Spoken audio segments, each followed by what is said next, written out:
आज का जो हेडिंग है वो है पृष्ठ तनाव। क्या है बाबू? पृष्ठ तनाव। इसको बोलते हैं सरफेस टेंशन। क्या बोलते हैं बाबू?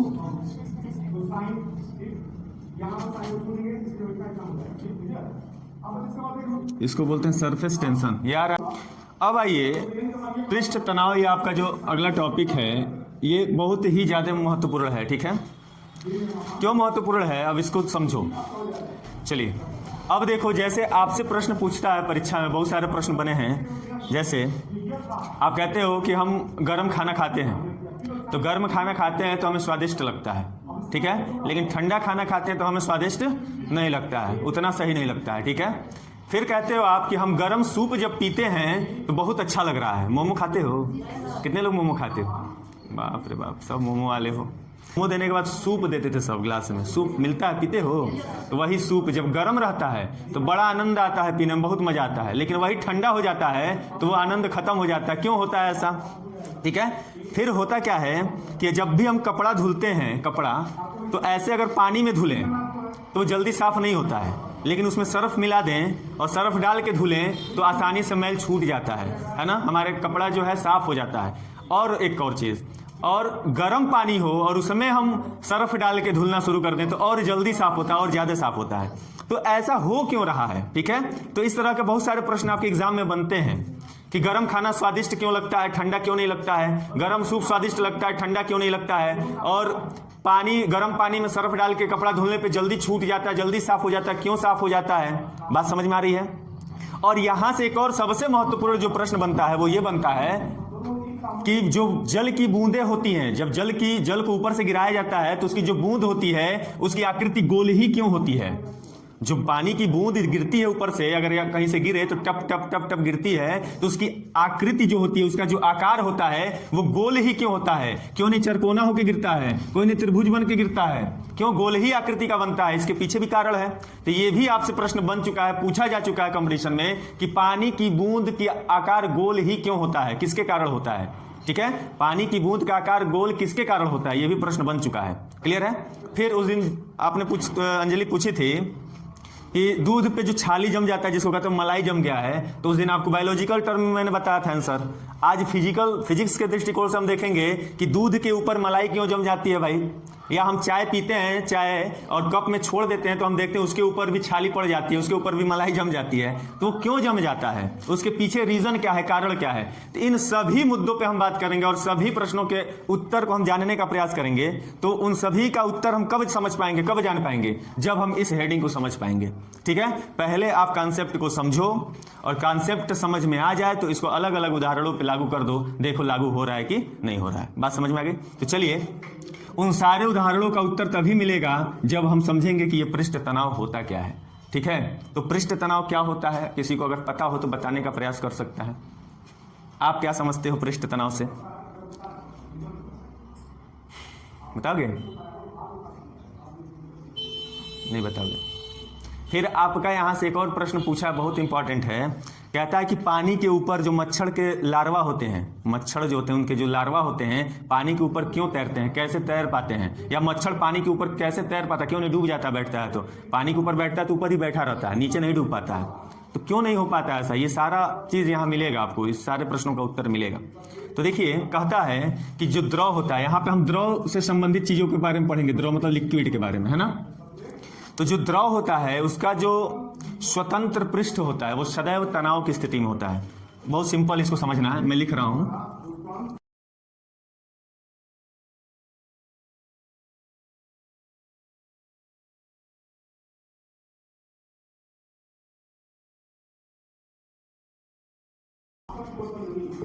चलिए देखिए, लिखिए नहीं, समझिए इसको। कह रहा है कि द्रव का स्वतंत्र पृष्ठ सदैव तनाव की स्थिति में रहता है तथा उसमें अपने क्षेत्रफल या आकार को कम करने की प्रवृत्ति होती है, नेचर होती है। द्रव के इसी तनाव को हम क्या कहते हैं? पृष्ठ तनाव कहते हैं। मतलब ये है कि जो द्रव होता है बाबू, जो द्रव होता है उसकी एक प्रवृत्ति होती है। प्रवृत्ति क्या होती है कि वो अपने क्षेत्रफल को, क्षेत्रफल का मतलब अपने एरिया को, है ना, और अपने आकार को क्या करने की प्रवृत्ति होती है उसमें, कम करने की। वो हमेशा कम करना चाहता है, हमेशा इसको सिकोड़ के रखना चाहता है, फैला के नहीं रखना चाहता है। कैसा रखना चाहता है? अपने क्षेत्रफल को कम करके रखना चाहता है। द्रव का मतलब पानी भी ले सकते हो। मान लो यहाँ पानी है, क्या बेटा, पानी है, तो पानी है तो द्रव है, तो द्रव है तो ये क्या करेगा, हमेशा अपने क्षेत्रफल को कम करना चाहेगा। हमेशा क्या करना चाहेगा? कम करना चाहेगा। तो हमेशा अपने आप को ऐसे सिकोड़ के रखना चाहेगा। बात समझ में आ रही है? अपने क्षेत्रफल को कम करके रखना चाहेगा। तो हम जहां पे भी पानी अगर कहीं गिराते हैं, अगर ढाल ना हो तो पानी देखो सिकोड़ के एक जगह जमा हो जाता है, लेकिन ढाल रहता है तो बह जाता है। बात समझ रहे हो? तो ये इसकी प्रवृत्ति होती है और इसी प्रवृत्ति को हम नाम दे देते हैं क्या? पृष्ठ तनाव। इसको और सिंपल में समझो। चलो इसको और सिंपल में समझो। ये इतना लंबा चौड़ा परिभाषा से कोई मतलब नहीं है। चलो इसको छोड़ो। आ जाओ। पृष्ठ तनाव बेटा आप हमेशा समझना कि पृष्ठ तनाव एक तरह का बल है। क्या है बाबू? बल है, एक तरह का फोर्स है, ठीक है, जो कहां लगता है? द्रव पे लगता है। किस पे लगता है बाबू? तो एक पहला याद रखना, यह एक बल है जो द्रव का खिंचाव बल है। कौन सा बल है? खिंचाव बल है, ठीक है। दूसरा कंडीशन याद रखना, ये क्या करता है? तो द्रव के क्षेत्रफल को, किसको बाबू? एरिया को कम करने का प्रयास करता है। और तीसरा याद रखना एक और, कि यह द्रव को हमेशा क्या करता है? गाढ़ा कर देता है। क्या कर देता है? सिंपल भाषा में, लोकल लैंग्वेज में समझो इसको। समझिए, पृष्ठ तनाव एक तरह का बल होता है और वह कहाँ लगता है? द्रव पे लगता है। तो द्रव का खिंचाव बल है। पृष्ठ तनाव क्या है बाबू? द्रव का खिंचाव बल। मतलब किसी भी लिक्विड को खींच के रखता है, आपस में बांध के रखता है, उनके अणुओं और परमाणुओं को क्या करके रखता है? खींच के रखता है, बांध के रखता है। इसलिए हम कहते हैं वह एक खिंचाव बल है। क्या बाबू? तो पृष्ठ तनाव क्या है? एक खिंचाव बल है जो द्रव के क्षेत्रफल को हमेशा क्या करने का प्रयास करता है? कम करने का प्रयास करता है। क्षेत्रफल का मतलब एरिया, एरिया को क्या करने का प्रयास करता है? कम करने का प्रयास करता है। और क्षेत्रफल बराबर होता है लंबाई गुणे चौड़ाई। क्षेत्रफल बराबर क्या होता है? लंबाई गुणे, मतलब द्रव का जो लंबाई है, चौड़ाई, उसको सबको समेट के इकट्ठा करने का काम कर रहा है। कौन कर रहा है? पृष्ठ तनाव। और जब कोई भी चीज बिखरा हो और हम उसको इकट्ठा करके रख दें तो क्या हो जाएगा? वो गाढ़ा हो जाएगा ना। गाढ़ा का मतलब घना, घनत्व तो बढ़ जाएगा। तो ये तीन चीजें याद रखो, ये कॉन्सेप्ट क्लियर रखो अपने माइंड में, तब जाके आपको सारी चीजें अच्छे से समझ में आएंगी। क्लियर हो गई बात समझ में आई? तो पृष्ठ तनाव क्या होता है बेटा? द्रव का खिंचाव बल है और यह क्या करने का प्रयास करता है? द्रव के क्षेत्रफल को कम करने का प्रयास करता है और द्रव को क्या कर देता है? गाढ़ा कर देता है। क्लियर हो गई बात? इसमें कोई दिक्कत नहीं है। अब देखिए, जब इतनी बात समझ में आ जाती है तो इसके बाद हम समझते हैं इसका सूत्र क्या होता है, फॉर्मूला क्या होता है। तो फार्मूला बाबू याद रखना, सरफेस टेंशन इसको बोलते हैं। T बराबर होता है F/L। ये क्या होता है? पृष्ठ तनाव का सूत्र होता है, ठीक है। T माने सरफेस टेंशन, आपका पृष्ठ तनाव, F माने बल होता है, फोर्स होता है, L मतलब लंबाई होता है। बात समझ, लेंथ होता है। क्लियर है? अब देखो, यहां से या तो फार्मूला पूछेगा आपसे, ठीक है, या इसका SI मात्रक पूछता है। क्या पूछता है बाबू? इसका SI मात्रक क्या होता है? तो देखिए, इसका SI मात्रक जो होता है, SI मात्रक, देखो इसका SI मात्रक कैसे निकालोगे? बल का मात्रक न्यूटन होता है और लंबाई को किस में मापते हैं? मीटर में। तो न्यूटन प्रति मीटर, तो हो जाएगा न्यूटन प्रति मीटर। ऐसे भी तो लिख सकते हैं, इसी को हमने ऐसे लिख दिया, न्यूटन प्रति मीटर। क्लियर हो गई बात? तो इसका SI मात्रक क्या होता है बाबू? न्यूटन प्रति मीटर होता है। क्लियर हो गई बात? लेकिन एक और यहां से जो मात्रक है इसका हमेशा पूछता है, ये बहुत कम पूछा है, लेकिन एक और मात्रक इसका बहुत बार पूछा गया है, तो उस मात्रक को समझिएगा। अगर किसी बल द्वारा द्रव के पृष्ठ पर, ध्यान से सुनिएगा, अगर किसी बल द्वारा द्रव के पृष्ठ पर जो किया गया कार्य होता है वो क्या होता है? तो आपने पढ़ा था बाबू, किया गया कार्य W बराबर F/S। पढ़े हैं? कार्य जब मैंने पढ़ाया था तो पढ़े हैं कि नहीं पढ़े हैं? पढ़े हैं। चलिए अच्छी बात। अगर हमको यहाँ से F का मान निकालना हो बाबू, F का मान निकालना है तो S कहाँ चला जाएगा? W के नीचे। जैसे मान लो मैंने आपको बताया था पक्षांतर करना, अगर A बराबर 5B है, अब B का मान निकालना है तो 5 कहाँ चला जाता था? A के नीचे, तो हो जाता था A, अब 5 नीचे आ गया तो A/5 बराबर B होता था ना। उसी तरह से बाबू F का निकालना है तो S कहाँ चला जाएगा? नीचे, तो हो जाएगा W/S बराबर F। बात समझ में आ गई? इसको सीधा लिख लेते हैं, F बराबर W/S। मतलब ये बात समझ में आ रही है? क्लियर है? अब आइए, कब क्या होगा अगर इसी फॉर्मूले को हम इस फॉर्मूले में रखते हैं तब क्या होगा। तो देखो T बराबर यफ है ना, तो देखोगे यफ का मान इतना लिख सकते हैं कि नहीं लिख सकते हैं। तो यफ की जगह हम लिख सकते हैं W/S। अब पहले से नीचे क्या है, यल है, तो गुणे में यल हो जाएगा। क्लियर है। अब देखो इसका मात्रक हमको निकालना था, तो मात्रक कैसे निकलेगा। तो W का मतलब कार्य, कार्य का मात्रक जूल, अब बटे दूरी विस्थापन, इसका मतलब विस्थापन होता है, तो विस्थापन को मीटर से लिखते हैं और लंबाई को भी मीटर से। तो मीटर 2 बार हो गया तो मीटर स्क्वायर हो जाएगा। क्या हो जाएगा बाबू, मीटर स्क्वायर। इसका हम अगर एक और मात्रक देखें तो क्या हो जाएगा बाबू, जूल प्रति मीटर स्क्वायर। क्लियर है, याद रहेगा। तो 2 मात्रक होते हैं पृष्ठ तनाव के, आपको याद रखना है। एक होता है न्यूटन मीटर, एक होता है जूल प्रति मीटर स्क्वायर। अब ये जूल प्रति मीटर स्क्वायर कहाँ से आया है मैंने आपको बता दिया। क्लियर है, याद रहेगा इतना। ठीक है, इतना लिख लो, फिर आगे बढ़ते हैं। समझी हो अंजलि, बड़े ध्यान से देख रही हो बोर्ड पे। फोटो खींचना है क्या? पहले गांव में सांप निकलता था सब तो बच्चे हम लोग छोटे थे तो भाग जाने तो फोटो खींच लेगा होता है जी, भाग जाते थे सब बच्चे तो फोटो खींच लेगा, तो रात में आएगा तो काट लेगा तो लग रहा है अंजलि भी फोटो खींच रही है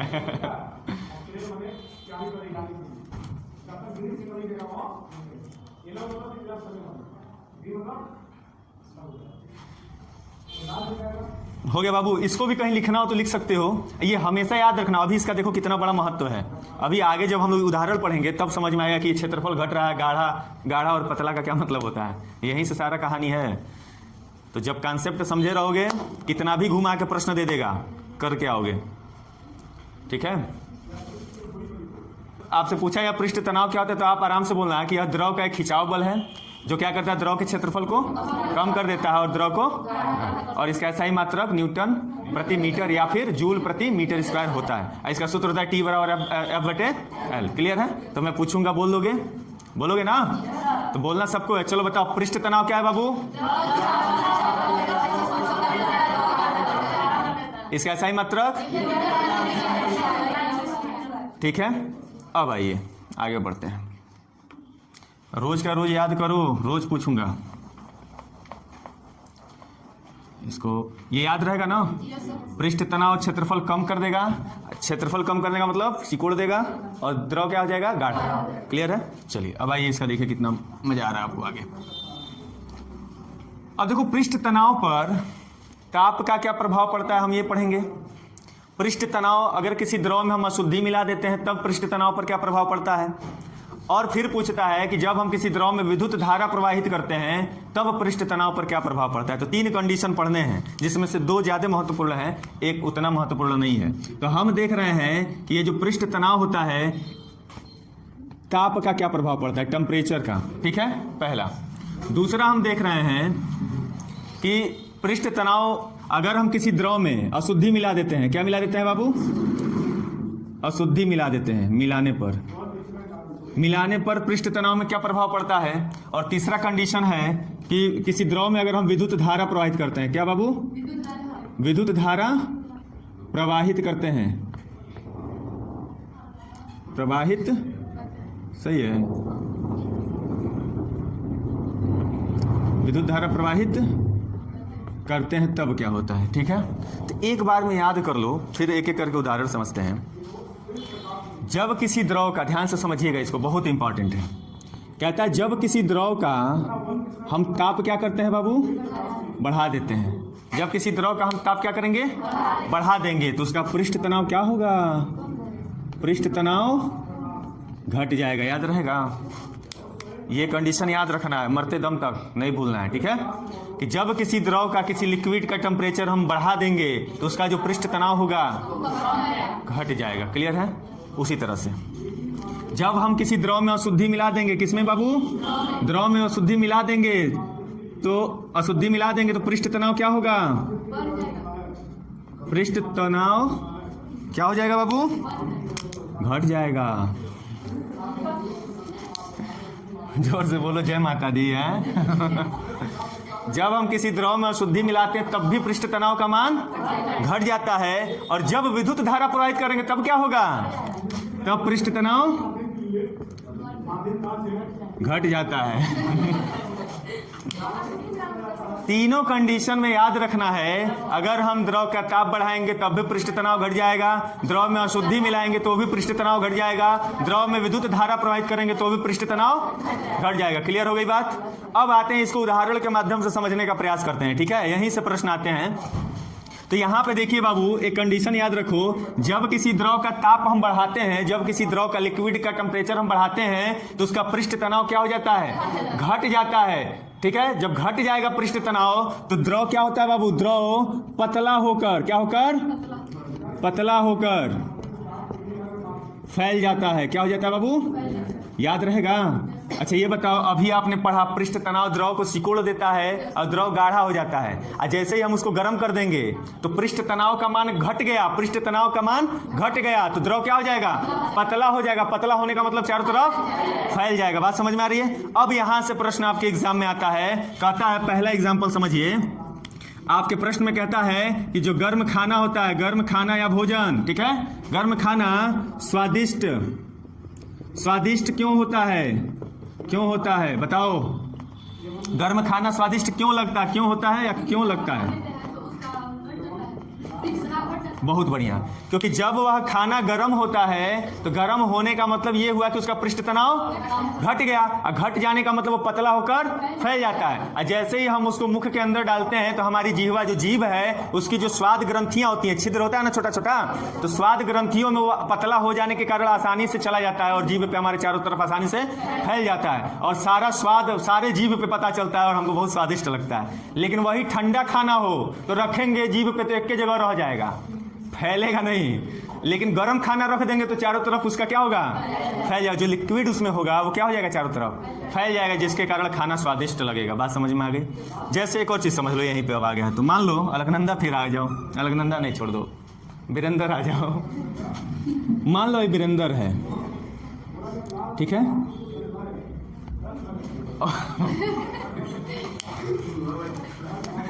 अब मान लो ये वीरेंद्र का जीभ है, जीभ आगे निकालेंगे तिरछा निकाल दें, मान लो ये वीरेंद्र का जीभ निकल रहा है, ठीक है, वीरेंद्र गड़बड़ा गया, छोड़ो, वीरेंद्र कहेगा कि हम ही को पकड़ लेते हैं। मान लो कि ये मनुष्य का जीभ है, ठीक है बाबू, मनुष्य का ये क्या है, जीभ है। तो जीभ में बहुत सारे हमारे ये स्वाद ग्रंथियाँ होती है ना, छोटे छोटे छोटे छोटे छिद्र होता है। यहाँ से भी प्रश्न बना है, ठीक है, इसमें नहीं, इस चैप्टर में नहीं, लेकिन मैं बता दे रहा हूँ। कहता है कि जीभ के किस हिस्से से हम मिठास का अनुभव करते हैं, हमें मीठा फील होता है, जीभ के किस हिस्से से कड़वापन महसूस करते हैं, जीभ के किस हिस्से से हम खट्टा महसूस होता है। स्वाद हम कैसे पता करते हैं, तो समझ लीजिए बाबू, जो जीभ का आगे वाला भाग होता है उससे हम मीठा, क्या बाबू, जीभ का जो आगे वाला भाग होता है उससे हम मिठास का अनुभव करते हैं। मतलब कोई चीज़ अगर हम खा रहे हैं, अगर मीठा लग रहा है तो हम आगे वाले जीभ से महसूस कर पाते हैं, ठीक है, कि वो चीज़ मीठा है। अगर तीखा लग रहा है या कड़वा लग रहा है तो जो पीछे वाला हिस्सा होता है, हमारे जीभ का जो पीछे वाला हिस्सा होता है, वहाँ हमें कड़वाहट का पता चलता है। कड़वा, क्या बाबू, कड़वा स्वाद पता चलता है, ठीक है। और कोई चीज़ खट्टा है तो खट्टा कैसे पता चलता है, जो किनारे किनारे वाले पार्ट होते हैं, किनारे किनारे वाले भाग होते हैं जीभ के, वहाँ से हमें क्या पता चलता है, खट्टा स्वाद का अनुभव होता है, ठीक है, स्वाद खट्टा, ठीक है। यहाँ से भी प्रश्न कई बार बन चुका है, कई बार पीसीएस में, खट्टा स्वाद, ठीक है, वही तीखा, अरे भाई बोल दे रहा हूँ, समझिए ना, तीखा में बड़ी रहेगा, कभी कभी मात्रा बहुत गलती होता है, कभी कभी। ये बात समझ में आई? तो यहाँ से प्रश्न एक बार बन चुका है, पीसीएस में पूछा जा चुका है, ठीक है।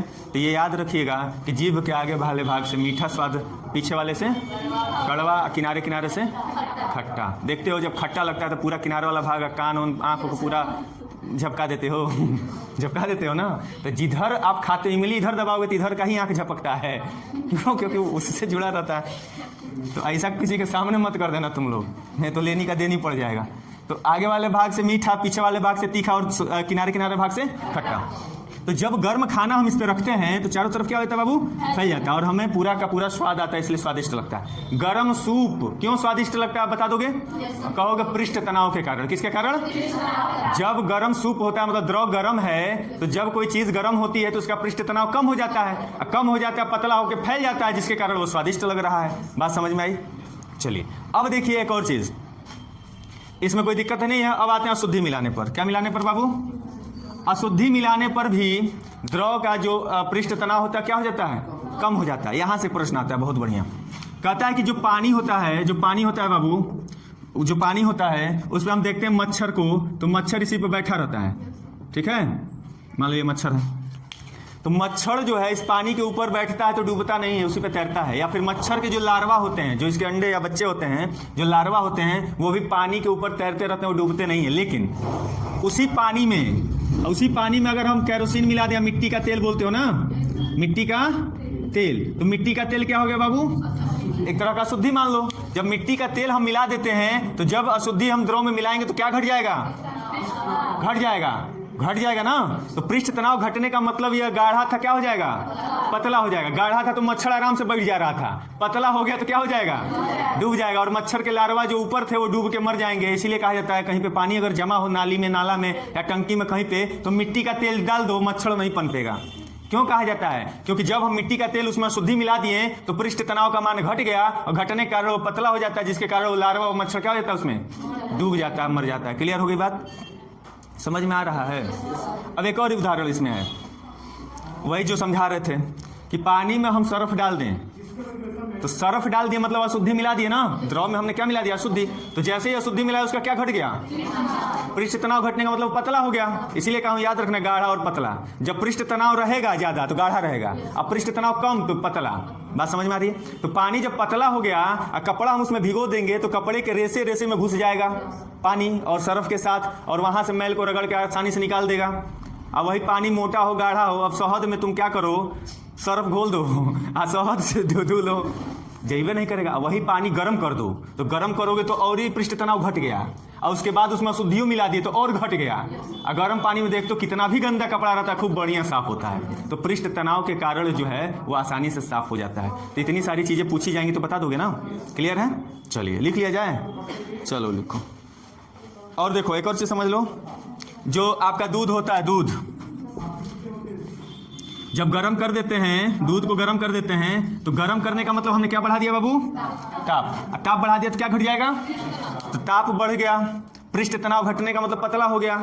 लेकिन जैसे ही छोड़ देंगे कुछ समय बाद तो धीरे धीरे ठंडा होगा। ठंडा होने का मतलब पृष्ठ तनाव बढ़ रहा है, मतलब गाढ़ा हो रहा है। गाढ़ा होगा धीरे धीरे, उसके ऊपर क्या जम जाती है? परत जम जाती है, जिसको हम मलाई कहते हैं। तो पृष्ठ तनाव के कारण होता है। हाँ, तो ऊपर ही जमेगा, सतह पे ही जमता है, ठीक है।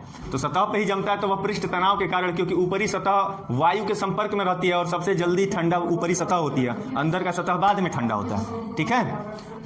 बात समझ में आ गई? चलिए, इसी तरह से चाय के ऊपर भी यही चीज लागू होता है। चाय ठंडा होता है, उसके ऊपर छाली मलाई जम जाता है, उसी कारण लिखिए का प्रभाव, ठीक है। एक और प्रश्न देखना, पूछता है, कहता है कि पानी है, ठीक है, मान लो पानी है, जल है, इस पे पतली सी सुई रख दो। सुई देखिए वो पतला सा, कहता है कि पतला सुई रख देते हो तो पानी की सतह के ऊपर तैरता है। क्यों तैरता है? ऐसे रख दोगे डबाक से तो डूब जाएगा, लेकिन उसको आराम से पानी की सतह पे ऐसे ले जाके छोड़ दो तो ऊपर सुई तैरेगा, ठीक है। कल हो सकता, कल आना तुम लोग को दिखाएंगे, यहाँ पे लाके बर्तन लाना पड़ेगा उसके लिए, ठीक है। तो सुई को जब हम धीरे से रख देते हैं तो पानी की सतह पे क्या करता है? वो तैरता है, डूबता नहीं है। तो पूछता है कि सुई पानी की सतह पे क्यों तैरता है? पृष्ठ तनाव के कारण। किसके कारण? क्लियर है? बता दोगे ना? कपूर पानी के ऊपर क्यों तैरता है? पृष्ठ तनाव के कारण। ये सारा का आंसर एक ही है, पृष्ठ तनाव। कि किसी द्रव का ताप बढ़ाने पर, ऐसे लिख लेना, किसी द्रव का ताप बढ़ाने पर, कौन सी का ताप बढ़ा रहे हो पता नहीं है, किसी द्रव का ताप बढ़ाने पर पृष्ठ तनाव घट जाता है, ऐसे लिख लेना। हाँ, फिर द्रव पतला होकर फैल जाता है। फिर मैं एग्जाम्पल बोल रहा हूँ, लिखिएगा। एग्जाम्पल अभी नहीं लिखिएगा, मैं बोलूंगा तब लिखिएगा।